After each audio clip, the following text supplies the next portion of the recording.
Hey everybody, this is Drew. Just wanted to let you know that getting everything set up and we should be starting here in just a moment.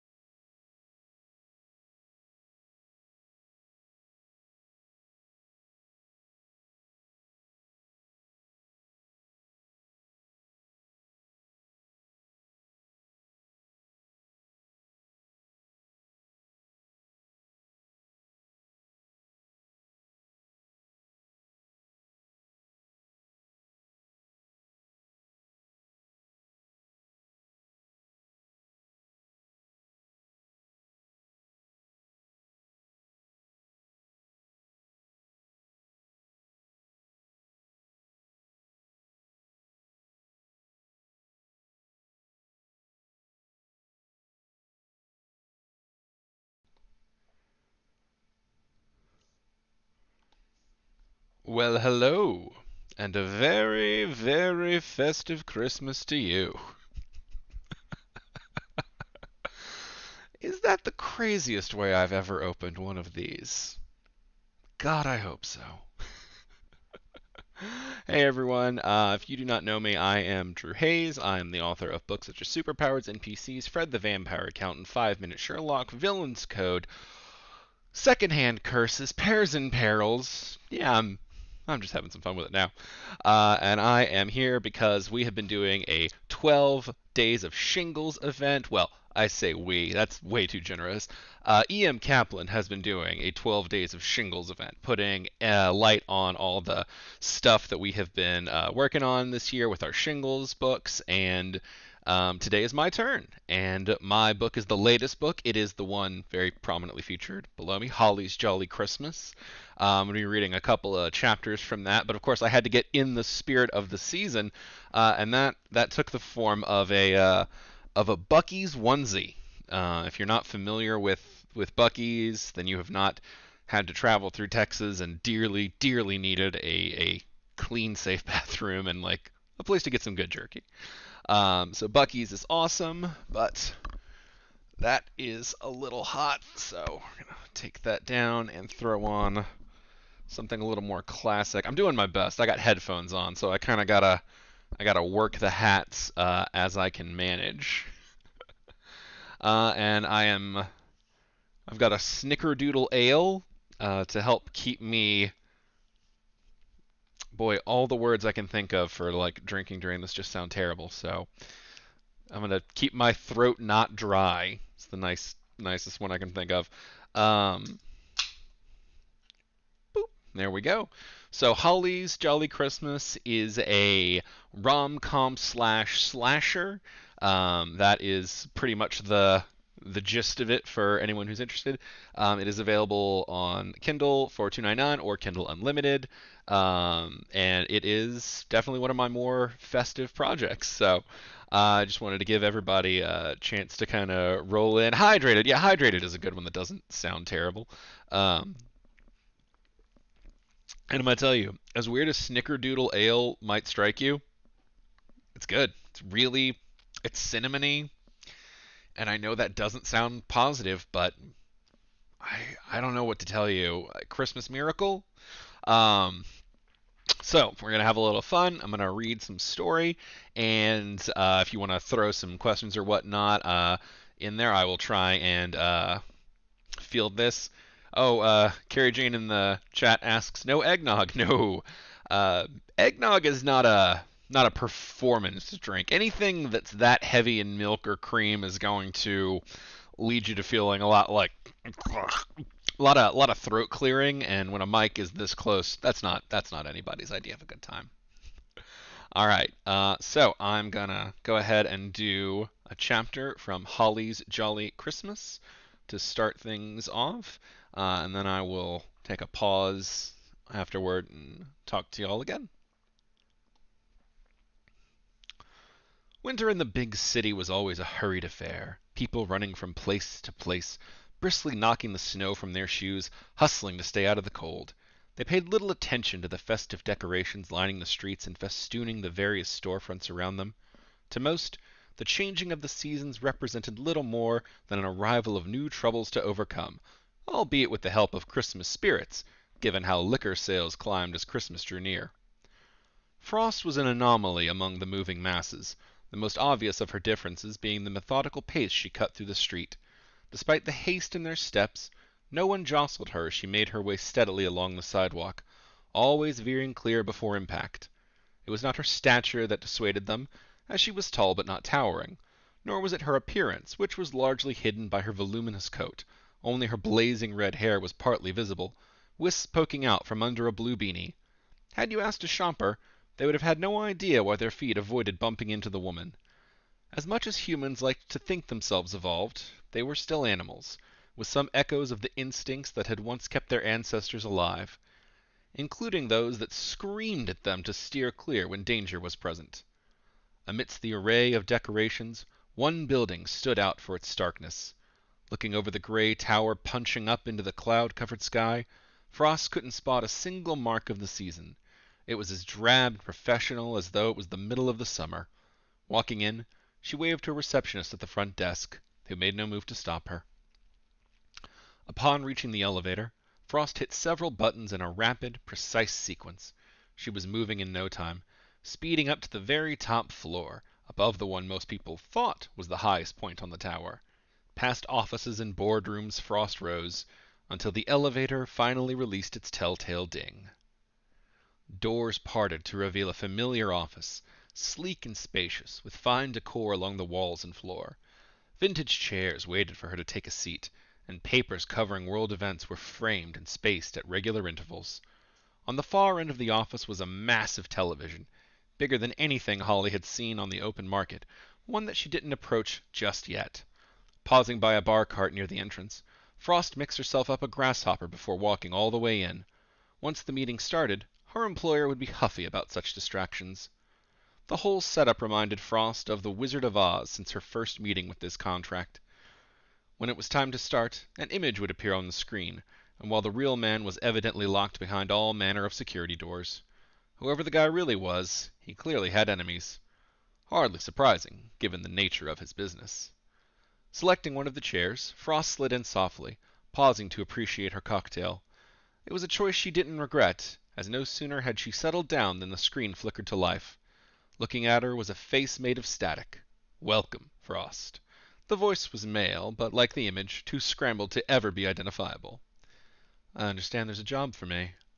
Frost leaned forward, appearing more alert. While her actual level of awareness was constant, experience taught her these gestures put other more at ease. A large job, the voice confirmed, with a strict time limit. How large and how strict? A younger Frost would have shot off her mouth about no challenge being too great. Time on the job had tempered that recklessness. She now at least asked for some details first. For a moment, the static face on the screen looked away, no doubt double-checking some information only he was privy to. 12, all before Christmas Day. The cold that lived inside Frost was her truest ally in that moment, hardening her face to show any hint of interest. Getting here had taken so long, and a single flicker of recognition could melt her ambitions like a snowman in the summer sun. I have a few days, then. That's doable, depending on travel time. If it's somewhere remote, getting there could take too long. Also, if the targets are heavily protected, I might need more time for reconnaissance.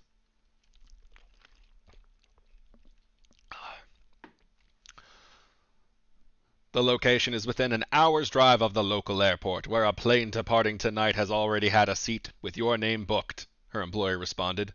None of the targets should be prepared for you initially. However long that lasts depends on your abilities. Reaching over to the nearby table, Frost set her drink down. As she moved, two objects hidden carefully on her back rubbed against her spine, a reminder that she needed to adjust the harness. Making sure to keep signs of annoyance unseen, Frost turned her back to the static face occupying the screen. Based on those parameters, I feel comfortable accepting the job in concept. I'll still need to know what I'm up against to be sure it's doable. A buzzing in Frost's left pocket caught her attention. That pattern of vibration signaled that she just received a text message. Already familiar with how this employer worked, she didn't bother apologizing about the rudeness of taking a phone out during a meeting. As she'd expected, waiting for her was a single text showing a dollar amount. What Frost had not been prepared for was how high that number would be. It was a good thing she'd set down the grasshopper already, or she'd have spit a green mist into the air. "That is to remove such considerations from the equation," her employer replied. "This job is important, hence why I am giving it to the best operative I know. But it must be fully completed, all 12 without exception. Anything less represents a total failure." As a practiced professional, Frost could take one look at this situation and know it was a bad scene. The details were too light and the money was too good. 12 people was a tall order, and the all-or-nothing clause only complicated matters further. And then there was the tight time frame to consider as well. Lacking intel on her targets and with only a few days to act, Frost would have walked away from this sort of job, never giving it a second thought. Except those red flags were the very markers that she'd spent years searching for. "Can you at least tell me where I'd have to get to?" A long, too long, pause met her. Frost said nothing, staring up at the static face, trying to puzzle out just what the man behind the screen looked like. Finally, the scrambled voice responded. "It's a small town called Cheermer, known in the region for their elaborate Christmas Wonder Festival." Not a mote of recognition in Frost's eyes, the cold keeping her safe for the umpteenth time. "I'm in. Now tell me about the targets." All right, I'm going to pause to take a water break here. Oh, let's see. Emily Kaplan in the YouTube chat asks, "What do I want for Christmas?" You know what? I would love for everyone to just leave a review on a book of mine that you have read. Not even saying buy a new one. Just, throw a review out there. It's always helpful. Maybe tell a friend. That's something too. All stuff that does not require more on the pocketbook, but still definitely helps me and, any other indie authors that you want to support. Those are tactics that are generally universally helpful. Oh, I feel like this thing is just constantly about to fall off my head. Oh, goodness gracious. I really have to get a non-headset option for these things.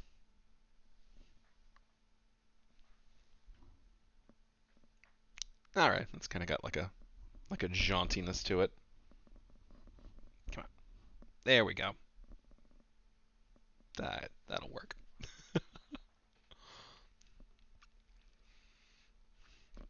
Oh. Oh, phlegmy. Phlegmy is a good word. That would have been a good thing for why I'm not drinking eggnog, is to not be phlegmy.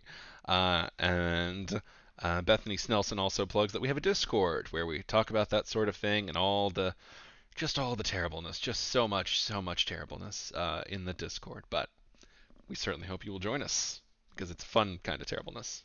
And we're doing lots of Christmas stuff. In fact, if you're watching this and not a member of the Discord, but would like to sign up, we're doing our hangout tonight. We're going to be hanging out with our Discord. It's not something that will ever get recorded. It's you're there or you're not. And we've got a real fun activity planned. And if you are already on the Patreon Discord, be sure to show up for that because we would love to see you. Zach Markson asks, "What's the most fun word to say?" Right now I've really been digging razzmatazz. All right. And now, Tamara Greenwald says she doesn't want to do spoilers, but she's noticing many things that didn't catch on the first read through. Yeah, this is one that has more plot than a lot of my shingles tend to have. So, it's definitely one I built to be enjoyable on a second read, and I'm glad that that's coming through. All right, we're gonna do another chapter. Try to get a sip of my Snickerdoodle ale, which truly is a Christmas miracle that it works. Holly's rented station wagon rolled into the town of Cheermer in late afternoon, the sounds of Christmas music wiggling their way through the rolled-up windows. Her eyes were agog, virtually unable to process the sheer amount of sensory information suddenly bursting in from all directions. It was as though she'd stepped into the display of a high-end department store, blown out to roughly the size of a small town. Huge pines dotted the sidewalk, all of them decorated with some particular theme. There was a tree covered in faux candy, a tree positively glowing with multicolored lights, a tree with several logging-based ornaments, one covered in fake snow, and so on it went, all the way down the main road. That was only a single feature of the town's decorations. There were lights festooning the buildings, running overhead like a twinkling canopy, inflatable Christmas characters along the sidewalk, displays painted on the windows. Everywhere she looked, there was another element. Even considering where Holly had spent a chunk of her adolescence, this felt like too much. There was a force to it, a need, likely related to how much of the town's economy was tied up in this festival. The small town of Cheermer had little industry beyond a failed lumber mill. The month-long Christmas Wonder Festival was the only thing that drew in external income, which was why they made the most of it. As she drove, Holly noted the various signs and people dotting the street. 3 men were passing a paper bag back and forth in front of Yule's Logs, what she had to assume was either a lumber or tree store. 2 women stood in front of an ice cream shop, barring the sign Meister's Eister, one with a pinched expression and the other sporting diamond earrings visible even from the road.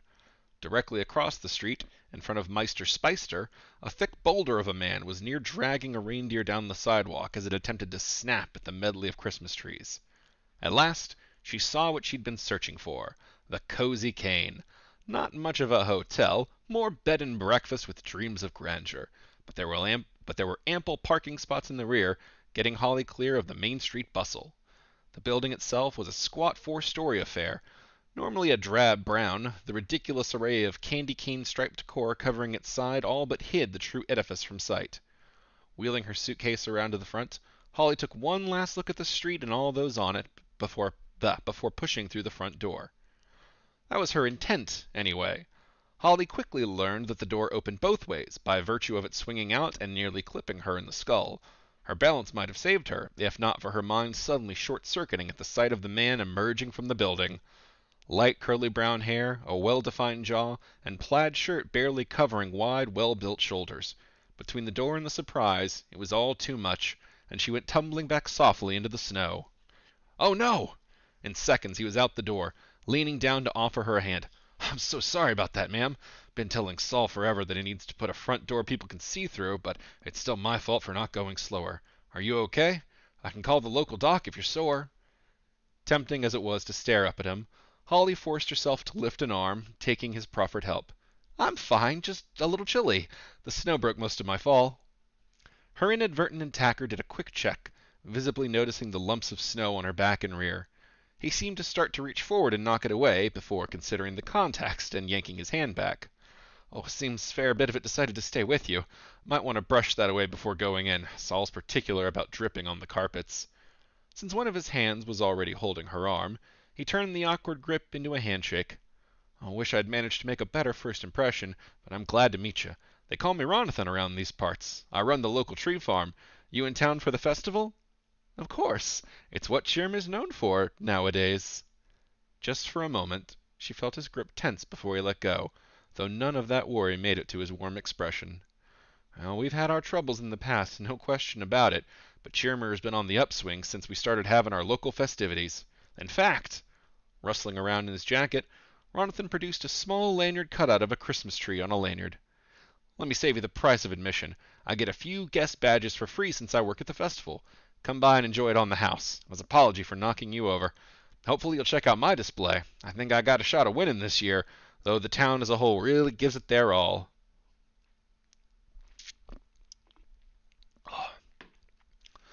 Permitting a slight smile, just on what she hoped was the right side of coy, to alight upon her face, Holly reached out and took the laminated tree, slipping it into her coat pocket. "I suppose if I'm there anyway, I may as well stop by." There was nothing coy or restrained in Ronathan's grin, showing off a set of dazzling teeth. "I'll look forward to seeing you." Leaving while he was ahead, Ronathan jogged out to the main street, where he climbed into a sizable pickup truck with several trees loaded into the back. Given the trail of pine needles leading into the Cozy Cane, Holly could surmise he was out making deliveries. Also, if this Saul character didn't like snow drippings, she wondered how he felt about the sprinkling of greenery across his carpet. Stepping into the foyer, Holly heard the roar of an antique vacuum, answering her question before it was even asked. Boop. Oh, goodness. All right, let us see here. Oh, hi, Sarah Granna X. Surprised to see the hat is staying on. You know, you and me both. It took a bit of fiddling, and I think it might have gotten caught on something up there, but it's working.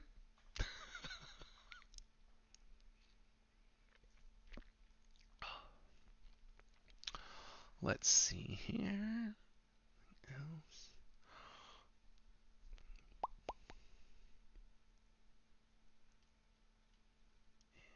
Checking that. All right, there we go.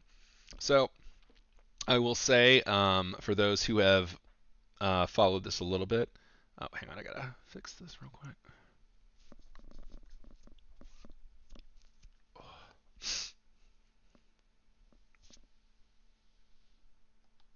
Okay, yeah, I got it.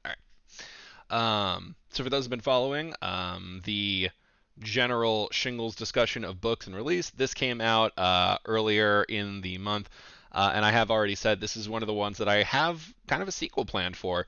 I don't generally think of sequels to Shingles. I try to write them as one-offs, but sometimes I have a character set up that I like enough that I'm like, well, I'm going to go back and play with that again.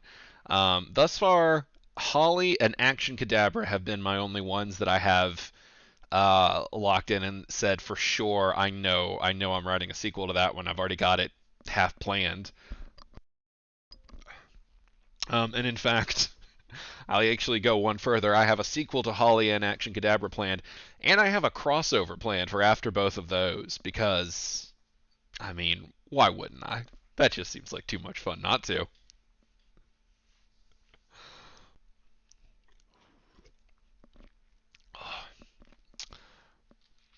Laughing at the chiseled jaw. Well, I was aiming for a vibe. I was aiming for half of a vibe.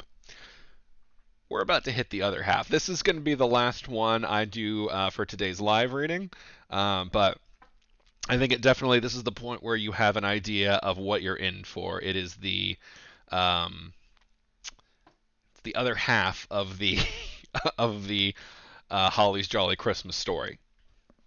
So without further ado, we will go in to chapter 3.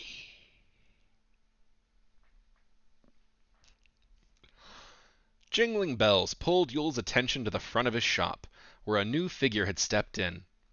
He'd been just about to close up for the day, not bothering to stay open past prime shopping hours. Even with Christmas so near, there would be no late night rush on his store for the hottest toy of the year. Despite the name, Yule's Logs sold a great deal more than firewood. On top of being the primary general store for Cheermer, there were various holiday trinkets lining every wall and display. Dozens of knickknacks that Taurus just couldn't seem to resist, even with their gross overpricing. Business, of course, took a hit outside the holiday season, but that was why he carried other inventory. Besides, Yule also owned the grocery store, two of the three gas stations, and various other small enterprises. Money was the one thing he never had to worry about. It was a blessing, but not one given freely. Yule's success had come with a cost, one he'd worked hard over the years to drive from his mind. The woman who'd stepped into his shop made Yule wish he could shave a few decades off his age, the brilliant red hair like a curtain of fire against the dark backdrop of her coat. She moved with a steady grace, each step as certain as her hands trailed along the array of ornaments shaped like dancing elves. Those are quite popular. They release new ones each year, some for a limited run. Yule watched her every movement carefully, waiting to see where her attention went next. Sensing what a customer wanted, and would pay the highest price for, was merely one aspect of his boon. Would you care for a cookie while you shop? I'd love one, thank you. Reaching out to take the treat, she smiled. The woman was a touch pale, but then who wasn't in the depths of December? Is this charming shop yours? That it is, that it is. I'm the eponymous Yule. A pleasure to meet you, Yule. I must say you have quite the lovely store. So warm and inviting, it practically calls out when one is passing on the street. Cradling the cookie, she turned before actually tasting it, eyes once more scanning the store's wares. "How long have you been here?" Scratching his gray beard, pretending to think, Yule took his time in answering. Through the years he'd found a delay here or there made him seem more thoughtful and wise. It was just a matter of not taking so long that people wondered if his mind was wandering. "Born and raised in Cheermer, though Yule's logs originally went up a little over 20 years back. My first enterprise, and decades later, here she still stands." For a moment, when she was out of sight behind one of the displays, then reappearing moving at the same constant pace. The cookie was half gone, and in another bite she ate the rest. Poor soul must have been ravenous. Yule cursed himself for not having some snack products on hand to sell. He was leaving money on the table, an act that almost pained him physically. My goodness, over 20 years.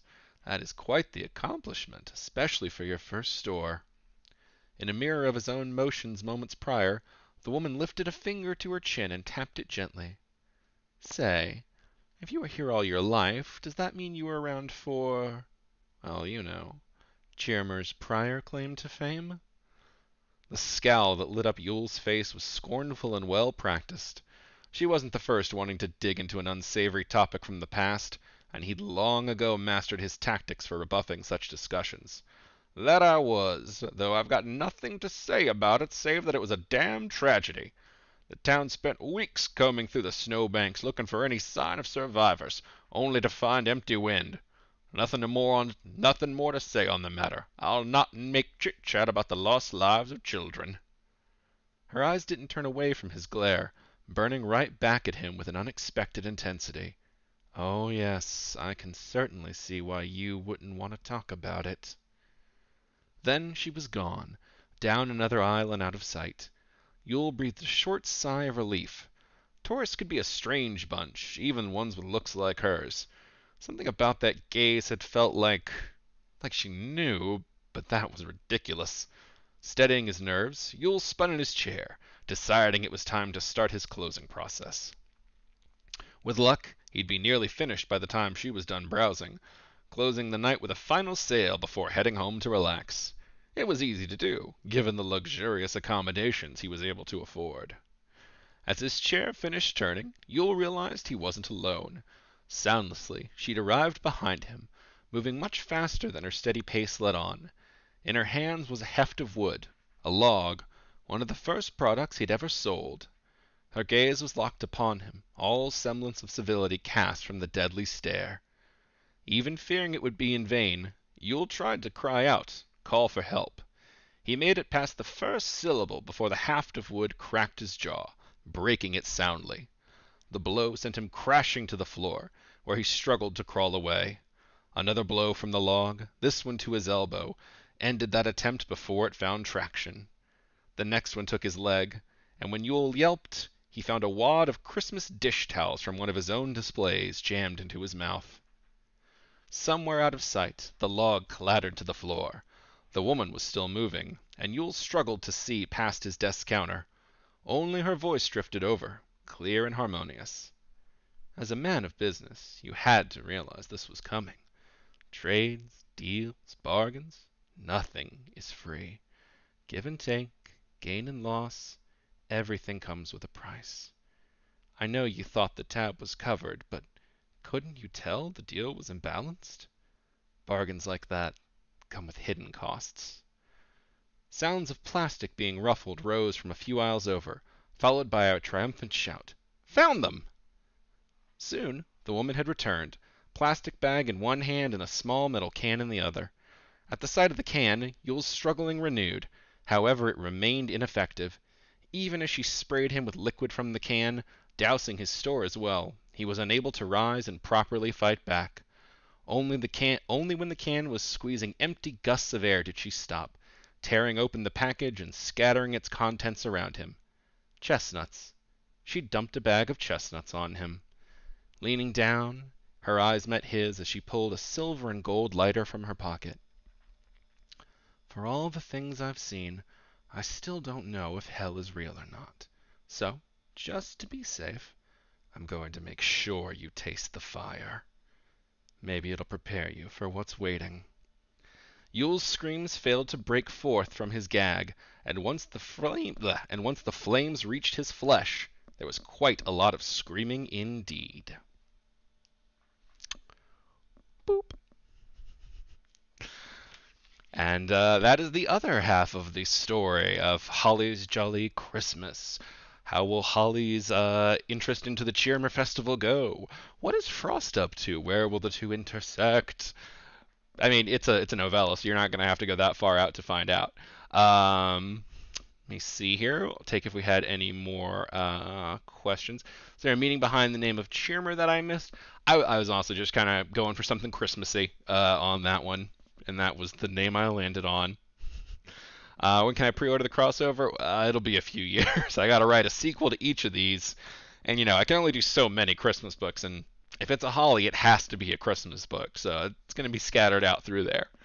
Da, da, da. People enjoying that? Awesome. Oh, well, some folks I know have never tried the shingles one. Imagine the I know they are a hard sell for a lot of folks, but we all kind of approach shingles differently. For me, shingles is kind of an opportunity to practice short form writing, which is not a thing I had done a lot of. So, my early ones I think are a little choppier, but sort of once I started getting a feel for it, it's very commonly been said that I tend to write books like their TV series, and that's not pejorative. I completely agree with that. That is the way I think of story and script and stuff. But having said that, Shingles is probably more what my version of a movie would look like because it is much more trim and concise and like hits all the beats and goes through the flowing narrative. So I really enjoy writing these. They're a fun place to try out a lot of characters and stuff that I wouldn't have room for. I love Action Kadabra, I love Holly, but they really work better in short, contained stories. And so yeah, it's been a great time. And of course, we have a Shingles movie that's getting made next year. So if you missed the train on that, whole lot of interesting stuff going on there. We will continue doing fun stuff and. Again, tonight is our December hangout for Authors and Dragons. If you're already on the Patreon, please don't forget to swing by. If you are not, then you can check that out. And if you're watching this in the future, because it's still on the YouTube channel, then I don't know, time travel or wait a year. Those are kind of the options.